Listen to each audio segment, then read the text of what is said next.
할렐루야. 네, 다시 한번 해보겠습니다. 할렐루야. 네, 한날의 삶 마치시고 피곤한 가운데에도 예배 자리, 말씀의 자리를 지키시는 우리 성도님들을 주님께서 크신 은혜와 능력으로 채워주실 줄 믿습니다. 이 시간 말씀의 제목은 흔들리지 말라라는 제목으로 말씀을 나누고자 합니다. 이 삶의 자리에서 그 자리를 꾸준히 지킨다는 것은 사실 결코 쉬운 일은 아닙니다. 우리가 예수님을 믿고 신앙생활을 하며 또 구원의 소망을 키워가지만 그렇다고 우리 삶에서의 고난은 사실 멈추지 않습니다. 왜 우리의 삶은 고난의 연속이어야 할까요? 왜 주님과 함께하는 우리의 삶은 힘든 것일까요?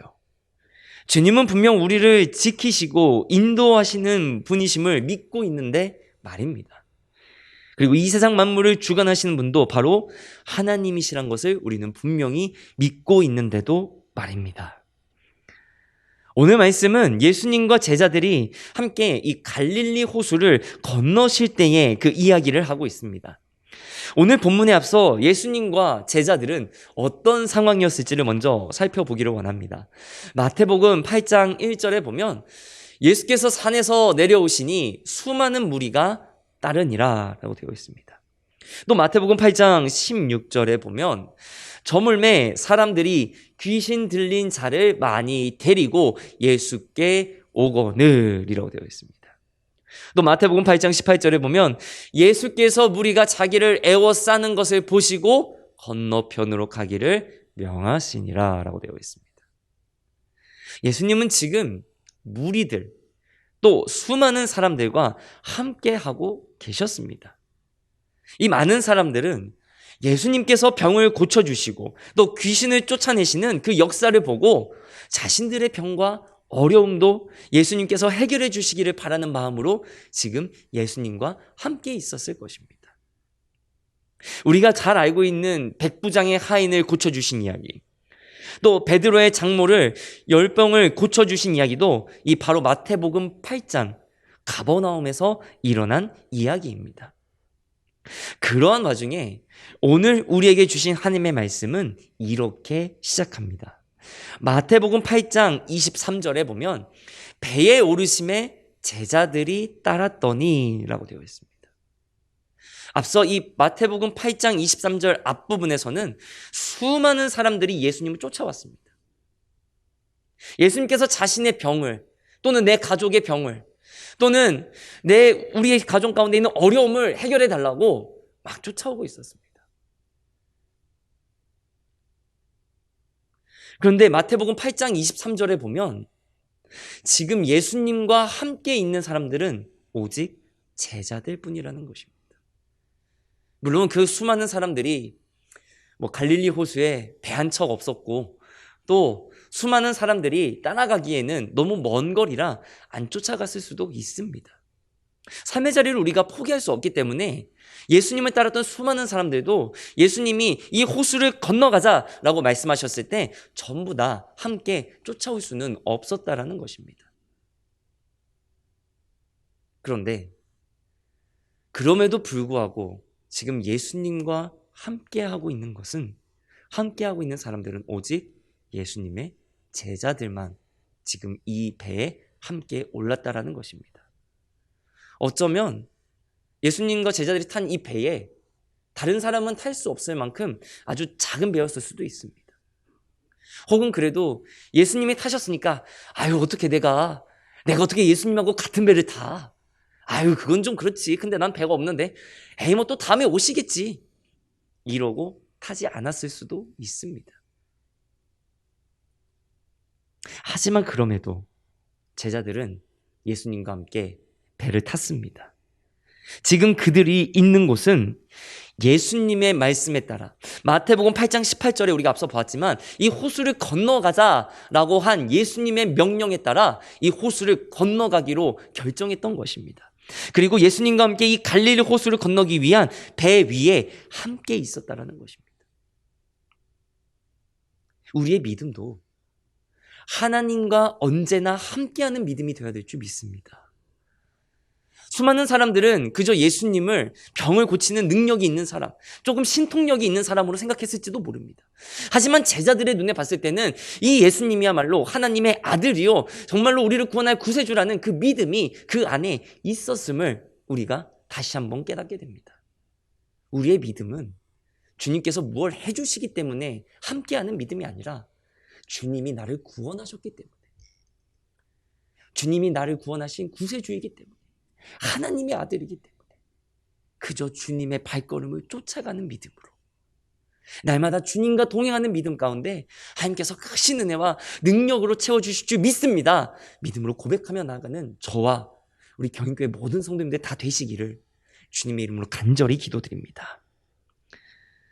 이제 예수님과 함께한 제자들은 이 배를 타고 갈릴리 호수를 건너고 있었습니다.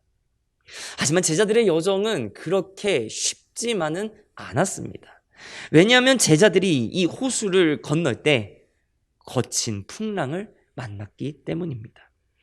마태복음 8장 24절에 보면 바다에 큰 놀이 일어나 배가 물결에 덮이게 되었으되 예수께서는 주무시는지라 라고 되어 있습니다. 자, 여기서 보면은 이 마태복음을 쓴 사도 마태는 이 갈릴리 호수를 바다라고 표현했습니다. 정말로 사도 마태가 이 갈릴리 호수를 바다로 표현할 정도로 갈릴리 호수는 우리나라에 있는 뭐 청평호, 아니면 팔당호, 뭐 이런 호수의 그런 규모가 아니라 정말 넓은 호수가 그 자리 잡고 있습니다. 정말 바다라고 불러도 될 정도로 넓은 호수인데, 이 호수에 지금 얼마나 큰 놀이 일었는지 배가 물결에 덮이게 되었다. 파도가 들이치는데 그 파도 때문에 배에 물이 막 들이차고 있었다라고 이야기하고 있는 것입니다. 사실 우리나라 정서에는 아니 뭐 호수에 바람이 불고 파도가 쳐도 뭐 얼마나 치겠어 라고 생각하겠지만, 사실 갈릴리 호수의 지형적 특성이 이 큰 파도를 만드는 원인이 되기도 합니다. 왜냐하면 이 갈릴리 호수는 지형적으로 살펴봤을 때 바다보다 훨씬 낮은 곳에 있습니다. 한 200m 아래에 위치해 있습니다. 바다보다 아래에 있으니까 더 깊이 들어가 있습니다. 그러면 더 들어오는 공기도 많아지게 되죠. 근데 문제는 뭐냐면 이 갈릴리 호수 주변에서 저 남쪽 아라비아에서 오는 뜨거운 바람과 북쪽의 헤르몬 산에서 불어오는 차가운 바람이 이 갈릴리 호수에서 만나게 되면, 우리도 얼마 전에 참 길어도 너무 길었던 것 같아요. 비가 막 쏟아지고 막 바람도 막 몰아치고 막 그랬었는데, 마치 그러한 것처럼 이 갈릴리 호수에서도 큰 바람과 아주 거센 그 바람이 치니까 파도가 친다는 것입니다. 그런데 그 파도 때문에 배가 뒤집히고 가라앉는 일들도 종종 발생했다라는 것입니다. 그런데 여러분, 아무리 갈릴리 호수에서 큰 파도와 거센 바람이 몰아친다 해도 사실 그것은 예수님이 지금 이 배를 타고 있기 이전부터 이미 그러한 자연현상은 있었다는 것입니다. 갈릴리 호수를 건너실 때, 예수님이 건너실 때 그때 마침 바람이 처음으로 만나가지고 야 우리 예수님이 탄 배에다가 막 바람을 불자 해서 자연현상이 그때만 일어난 것이 아니라 예전부터 그리고 지금까지도 일어나고 있는 자연현상이라는 것입니다. 갈릴리 호수 주변에 살고 있고 갈릴리 호수에서 어업을 했던 사람들은 이러한 바람을 쉽게 만날 수 있었다라는 것입니다. 이 바람은 특별하게 이때만 분 바람이 아니라 하나의 일상적인 일어날 수 있는 갈릴리 사람들에게는 어쩌면 익숙한 그러한 자연현상이었다라는 것입니다. 우리는 예수님을 믿으면 모든 문제들이 해결받고 우리의 삶의 자리가 형통하게 열려지는 것을 믿습니다. 믿으십니까? 믿으신다고 하신 분들에게만 하나님께서 그 모든 문들을 열어주실 줄 믿습니다. 믿으십니까? 하지만 막상 우리의 현실에서는 그 모든 어려움들이 단박에, 또 시간이 걸리더라도 해결되는 역사보다는 그 문제가 그대로 남아있고, 혹은 그 문제가 더 심각해지는 경우도 훨씬 더 많이 있습니다. 분명 나는 주님을 믿지만 내 삶의 어려움과 내 삶의 문제들은 그 자리에 그대로 남아있는 경우가 훨씬 더 많다라는 것입니다. 오늘의 이 파도는 분명히 자연현상이었습니다. 갈릴리 호수에 사는 사람들은 누구나 알고 있고 누구나 겪었을 그러한 바람이었습니다. 그런데 예수님이 지금 이 배를 제자들과 함께 타고 갔을 때 불었던 이 바람은 아마도 평소보다 더 거세고 더 힘차게 불었다라는 것입니다. 어쩌면 그 바람 때문에 배가 파도가 몰아치는 그 와중에 물이 들이치고 이리저리 흔들리면서 넘어간다 할 수 있는 그러한 절박한 상황 가운데 지금 있었다라는 것입니다. 아마도 제자들은 이 배가 가라앉지 않기 위해서 열심히 움직였을 겁니다. 도치 접어라 하면서 도치 접기도 하고요. 야, 짐들 저쪽으로 옮겨, 무거워, 너무 무거워 하면 짐도 막 옮기고요. 야, 이쪽에서 빨리 놓아줘야 돼, 저쪽으로 가야 돼 하면서 노를 저었고 있었을 수도 있습니다. 그런데 그런 급박한 상황에서 지금 예수님은 뭘 하고 계십니까? 주무시고 계십니다. 마치 나하고는 아무런 상관이 없다는 듯이 그 절박한 가운데서도 저는 사실 이 말씀을 보면서 조금 의문이 들었습니다. 아니, 예수님이 아무리 인간의 몸을 입고 오셨고 많은 사람들을 고치시고 피곤하셨다 할지라도 아니, 배가 이렇게 왔다 갔다 하고 있는데 어떻게 안 깨실 수가 있지? 좀 그런 생각이 들 때도 있습니다. 그런 주무시고 계신, 정말로 세상 모르고 깊은 잠에 빠지신 예수님을 보는 제자들의 마음은 어땠을까요? 아마 속이 천불이 나고 막 답답했을 것 같아요. 수많은 병자들을 고치시고 또 귀신도 쫓아내시고 살리시면서 지금 배 안으로 물이 들이치는, 배가 막 왔다 갔다 이게 기우뚱 거리고 있는, 어쩌면 목숨을 잃을 수도 있는 이 상황에서 너무나도 평안하게, 정말 나하고는 아무런 상관이 없다는 듯이 너무나도 편안하게 주무시는 예수님을 바라보면서 제자들은 야속하거나 허탈하진 않았을까요? 우리가 예수님을 믿는 믿음으로 살아가지만 이 거치고 험한 세상의 풍랑을 만나 힘이 들 때 그래도 예수님이 함께 하신다면 조금 도와주셨으면 하는 마음이 드는 것도 사실입니다. 제가 오늘은 좀 부족하지만 좀 연기를 좀 해보도록 하겠습니다. 예수님, 이번 한 번만 이 문제 좀 잘 넘어가게 도와주세요. 그러면 제가 더 열심히 믿음 생활 할게요. 12조도 더 열심히 하고요. 새벽 기도도 빠지지 않고 열심히 하고요. 예배도 정말 빠지지 않고 열심히 드릴게요. 주님, 이 문제 한 번만 좀 해결해 주세요. 이런 약속 해보신 적 있지 않으십니까? 그런데 그 문제가 정작 해결되지 않았거나 혹은 곤란한 지경에 처했을 때 사람의 마음으로 예수님을 원망할 때도 있습니다. 예수님, 이건 좀 너무한 것 같아요. 이런 일은 좀 해결해 주실 수 있는 거 아니에요? 저도 나름 열심히 믿음 생활했는데 이건 좀 해결해 주시면 되는 거 아닙니까? 이렇게 말입니다. 이런 적 있지 않으셨습니까? 우리의 삶에서 위기가 닥쳤을 때, 그리고 그 위기 때문에 내 삶이 고단하고 힘들 때 우리는 주님께서는 대체 뭘 하고 계시길래 내가 이렇게 힘들도록 내버려 두고 계십니까? 라고 생각한다는 것입니다.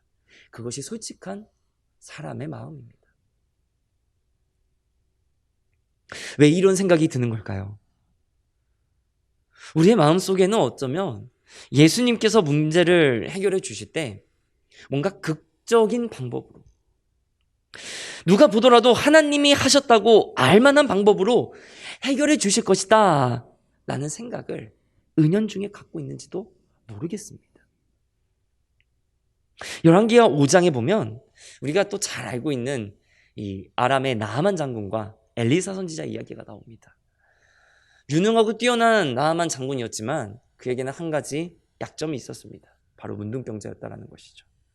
아무리 애를 쓰고 애를 써도 그 병이 낫지 않는데 포로로 잡아온 이스라엘 소녀 하나가, 이스라엘에 아주 뛰어난 선지자가 있는데 그 선지자에게 가면 우리 주인님이 고침받을 것 같아요. 그 말 한마디에 나아만 장군은 엘리사를 찾아갑니다. 그리고 엘리사 선지자를 만났을 때 엘리사 선지자는 나아만 장군에게 다른 거 이야기하지 않았습니다. 저기 요단강 가서 몸을 7번 씻으라 라고 했다는 것입니다. 여러분, 성경의 표현이 우리가 참 너무나도 참 거룩하고 참 우리의 마음을 울리는 표현을 하고 있지만 아마도 엘리사 선지자라면 이렇게 표현했을지도 모릅니다. 저기 가서 저 요단강 가서 그냥 몸 7번 씻고 가세요. 아마 이랬을지도 모릅니다. 그때 그 말을 들은 나아만 장군은 화가 났습니다. 왜냐하면 그의 생각이 그렇지 않았기 때문입니다. 열왕기하 5장 11절에 보면 나아만이 노하여 물러가며 이르되 내 생각에는 그가 내게로 나와 서서 그의 하나님 여호와의 이름을 부르고 그의 손을 그 부위 위에 흔들어 나병을 고칠까 하였도다. 이게 무슨 말이냐면, 그래도 나를 고쳐준다라고 하는 건데 좀 내 여기 그 문둥병 부위 위에다가 손도 막 이렇게 문질고 움직이면서 막 주문같이 막 하나님 막 이렇게 좀 그렇게 치료를 해야지? 요단강 가서 7번 몸 씻고 가라고? 이러한 생각의 차이 때문에 나아만 장군은 화가 났던 것입니다.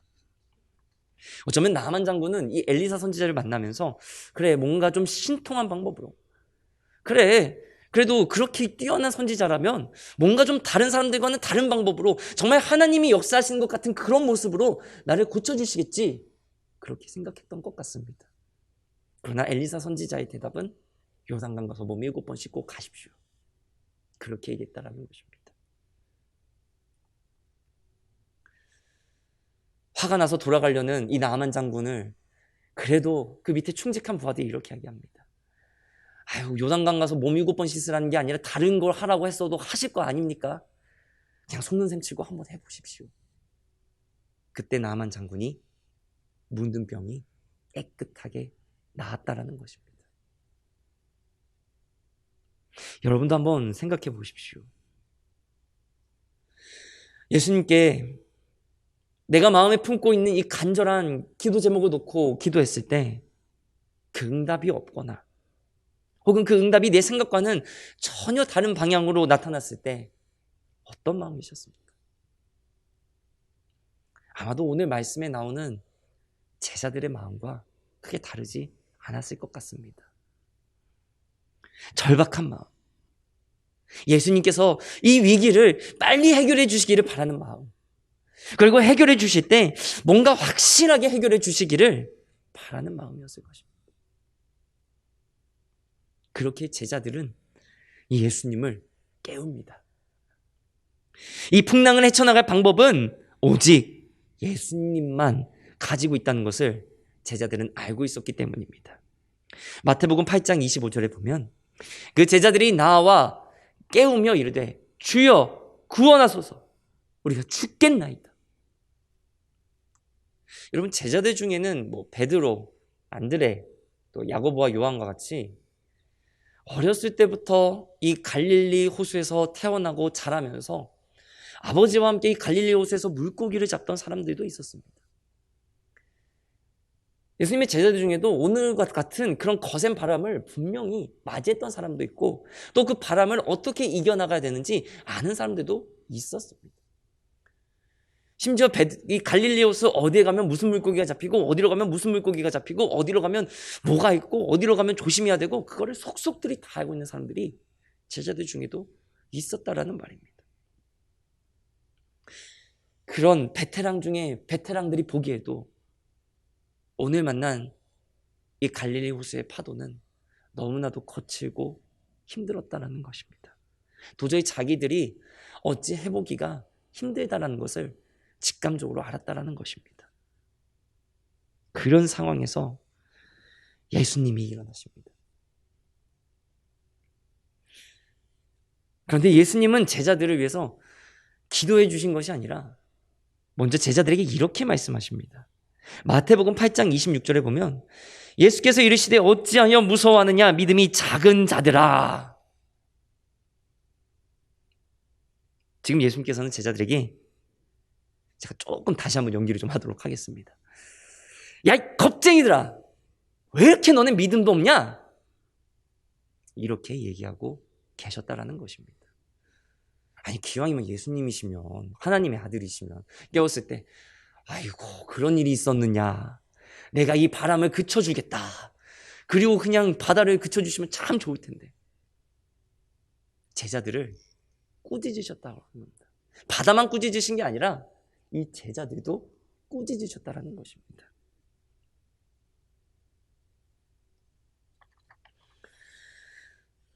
어쩌면 예수님도 지금 많이 피곤한 상황, 육신의 몸을 입고 오신 예수님이기 때문에 많이 피곤하셔서 잠을 제대로 못 자서 피곤하셔서 짜증이 난 것일 수도 있습니다.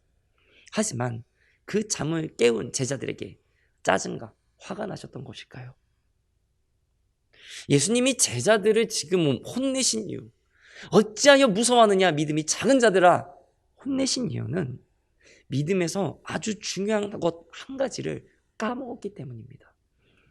바로 예수님이 지금 자기들과 함께하고 있다는 것을 잊었던 것입니다. 쉽게 말하면 아무리 파도가 거세고 힘들어도 그들을 지키시는 예수님, 하나님의 아들이신 예수님이 지금 이 배에 타고 있는데 너는 뭘 걱정하고 있는 거냐? 이렇게 이야기하고 계신다는 것입니다. 우리가 예수님을 믿고 예수님을 따른다 해도 근심과 걱정이 우리를 떠나지는 않습니다. 어쩌면 우리가 이 땅을 떠나 하나님 앞에 서는 그날까지 우리의 삶에서 어쩌면 근심과 걱정은 영원한 숙제처럼 남아있을지도 모릅니다. 우리가 근심과 걱정을 하나님 앞에 내어놓고 기도하는 건 믿음을 가진 하나님의 자녀된 우리의 당연한 모습입니다. 하나님께서도 예레미야 33장 3절의 말씀을 통해 우리에게 이렇게 말씀해 주셨습니다. 우리 이 시간 함께 한 목소리로 봉독하도록 하겠습니다. 시작. 너는 내게 부르짖으라. 내가 내게 응답하겠고 내가 알지 못하는 크고 은밀한 일을 내게 보이리라. 아멘. 아멘. 그렇습니다. 하나님께서는 반드시 우리의 기도에 응답하여 주시는 분이심을 믿으시기 바랍니다. 그러나 주님은 또한 우리가 세상의 풍랑에 흔들리는 것을 원하지 않는다는 것입니다. 지금 제자들이 이 갈릴리 호수의 풍파에 흔들리는 것을 원하지 않으셨다는 것입니다. 세상의 풍랑에 흔들린다는 것은 어떤 뜻일까요? 하나는 세상의 풍랑에 휩쓸려 그들과 같이 변질된다는 것입니다. 믿음이 있다 하면서도 생각의 가치관과 행동 양식은 세상에 믿지 않는 사람들과 별반 다를 것이 없는 경우도 우리 교회에서는 아니지만 우리는 종종 보게 됩니다. 이러한 모습을 하나님은 결코 기뻐하지 않으신다는 것입니다. 제자들이 지금 이 험한 갈릴리 호수의 풍랑에 대처하기 위해 이리저리 분주하게 움직이지만 사실 제자들의 속마음 속에는 예수님이 함께 하신다라는 믿음이 아니라 어쩌면 죽을 수도 있다, 이 풍랑 때문에 우리가 이 호수에 빠져 죽을 수도 있겠다라는 공포감으로 인해 예수님이 떠나 있었다라는 것입니다. 저는 우리 경인교회 성도님들은 세상의 풍랑에도 그 마음의 중심에 예수님께서 함께 하시는 성숙한 그리스도인들이 다 되신 줄 저는 믿습니다. 다시 한번 믿습니다. 세상의 풍랑에 휩쓸린다는 두 번째 의미는 이 세상의 풍랑에 압도된다는 것입니다. 제자들에게 닥친 풍랑은 분명 일반적인 풍랑보다 훨씬 거셌던 것은 분명합니다. 이 풍랑이라는 환경에 압도되어 버린 제자들은 그렇기 때문에 그 안에 예수님이 우리와 함께 하신다라는 믿음보다 이 풍랑에 우리가 어떻게 해야 할까? 이런 걱정과 불안이 먼저 들었다라는 것입니다. 제가 주일 오후에도 제가 부족하지만 설교를 했었는데 사람은 환경과 상황에 영향을 받기 굉장히 쉽습니다. 그렇기 때문에 그 사람이 어떤 환경, 어떤 상황에 있었고 있는가는 그 사람이 어떤 행동을 하게 되는가를 결정하는 중요한 원인이 되기도 합니다. 쉽게 말하면 내가 지금 어디에 있는가, 내가 어떠한 상황에 처해 있는가가 내 신앙, 내 삶의 모습, 내 언행에서 드러나게 된다라는 것입니다. 오죽하면 고사성어 중에서도 이 맹자의 어머니가 맹자를 교육하기 위해 3번이나 이사했다는 맹모삼천지교라는 말이 있겠습니까?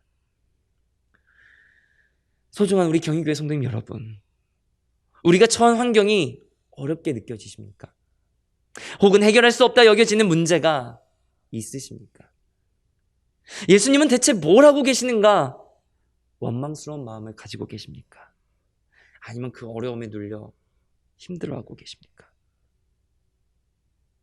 저는 우리 경희교회 성도님들이 그 어려움을 이기게 하실 주님이 지금도 함께하고 계심을 믿음으로 바라보시고 고백하시기를 주님의 이름으로 간절히 기도드립니다.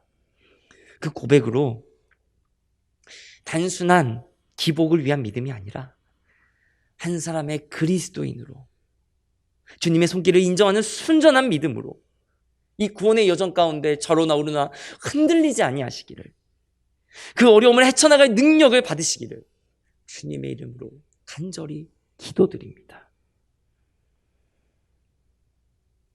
제가 신학교에 다닐 때 오늘 우리가 읽었던 이 마태복음 8장 23절로 27절의 말씀을 가지고 한 교수님께서 질문을 주셨던 적이 있으세요. 신약을 가르치시는 교수님이셨는데 이 마태복음 8장 23절로 27절 말씀을 이제 우리에게 읽게 하시면서 이렇게 질문하셨습니다. 제자들이 어떻게 하면 예수님이 기뻐했을까? 이게 무슨 뚱딴지 같은 소리야 라고 생각을 했었는데 이때 한번 생각을 해봤습니다. 예수님이 도대체 어떻게 해야 기뻐하셨을까? 예수님이 어떻게 해야 기뻐하셨을까? 그냥 깨우지 말까? 아니면 그냥 바다에 던져버릴까?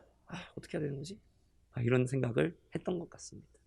아무도 그 수업에 들었던 아무도 그 대답을 하지 못하고 있을 때 이 교수님께서 이제 자신이 묵상하셨던 그 이야기를 이제 해주셨습니다. 좀 그 교수님의 흉내를 제가 잠깐 한번 내볼게요. 거칠고 험한 갈릴리의 풍파를 제자들이 정말 열심히 힘겹게 이겨내려 노력하는 것이다. 그러나 예수님을 깨우지 않고, 그냥 예수님 깨우지 않고 열심히 건너오면 되는 거였네. 저는 이렇게 생각을 했었거든요. 그때 있던 학생들은 다. 왜 그게 예수님이 기뻐하시는 모습일까 의문이 들었을 때 교수님께서 그 이제 뒷이야기를, 묵상하셨던 뒷이야기를 덧붙여 주셨습니다. 제가 오늘 설교에서는 좀 연기를 많이 하는 것 같습니다. 조금 이해해 주시기 바랍니다. 이 제자들이 예수님과 함께 그 풍랑을 마침내 이기고 갈릴리 호수 건너편으로 건너갔을 것이다. 호수를 다 건넜을 때 제자들이 예수님께 이렇게 말하는 것이다. 예수님! 예수님 정말 그렇게 잘 주무시고 계실 때 얼마나 큰 파도 불었는지 아세요? 아주 그것도 모르고 잘도 주무시고 계시던데요. 진짜 저도 이 갈릴리 호수에서 잔뼈가 굵지만 이런 파도는 처음이었습니다. 처음에는 이 파도, 이 풍랑 때문에 배가 넘어가는 줄 알았다니까요. 그래서 저희가 어떻게 하지 걱정도 들었는데 그래도 주님 바라보면서 그래, 주님이 나와 함께 하시니까, 주님이 지금 이 배에 함께하고 계시니까 우리가 이 파도를 능히 헤쳐나갈 수 있을 거야. 열심히 제자들과 함께 일심동체해서 한 마음으로 단결해서 이 파도를 헤치고 왔다니까요. 정말 거센 파도였다니까요. 주님 그건 모르셨죠? 이렇게 대답하는 것이었습니다. 그때 예수님께서 제자들에게 이렇게 대답하셨다고 합니다. 그래! 덕분에 잘 잤다. 나를 믿는다고 하면 그 정도는 해야 제자라고 할 수 있지. 잘했어. 잘했어. 야, 가서 우리 고기나 먹자. 아마 이렇게 대답했을 것이다 라고 말입니다. 제자들이 그 파도에 휩쓸려, 그 파도에 압도되어 주님이 함께 계심을 바라보지 못하고 그저 주님의 역사하심만을 바라봤을 때 주님께서는 너희는 내가 너희와 함께 있는데 무엇을 걱정하고 있느냐? 할 수 있거든이 무슨 말이냐?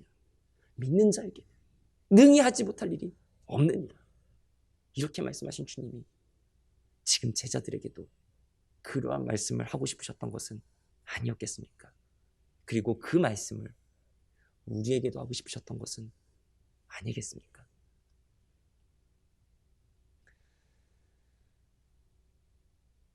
소중한 경인교회 성도님 여러분, 지금의 인생의 풍랑에 몸은 흔들릴지라도 마음은 믿음의 반석 위에 세워져 흔들리지 않고 굳건하시기를 주님의 이름으로 간절히 기도드립니다. 그 풍랑 또한 하나님께서 이길 능력을 더하여 주시고 저 호수 건너편에서 그래, 내가 네 호수 건너온 때 너 정말로 열심히 노를 저었구나, 잘했어, 잘했어, 그게 진짜 믿음이지, 칭찬하여 주시기를 원합니다. 우리가 일생을 마치고 하나님 앞에 설 때에 주님께서 두 팔 벌려 맞아주면서 그래, 내가 너 힘든 거 다 알고 있어, 내가 너 정말 열심히 믿음 생활하고 눈물 흘렸던 거 내가 다 알고 있어, 그럼에도 믿음을 버리지 않고 이 길을 끝까지 걸어온 너를 나는 너무 자랑스럽다, 어서 오거라, 잘했다, 칭찬하여 주시는 저와 우리 경희교회 성도님 여러분 다 되시기를 주님의 이름으로 간절히 기도드립니다.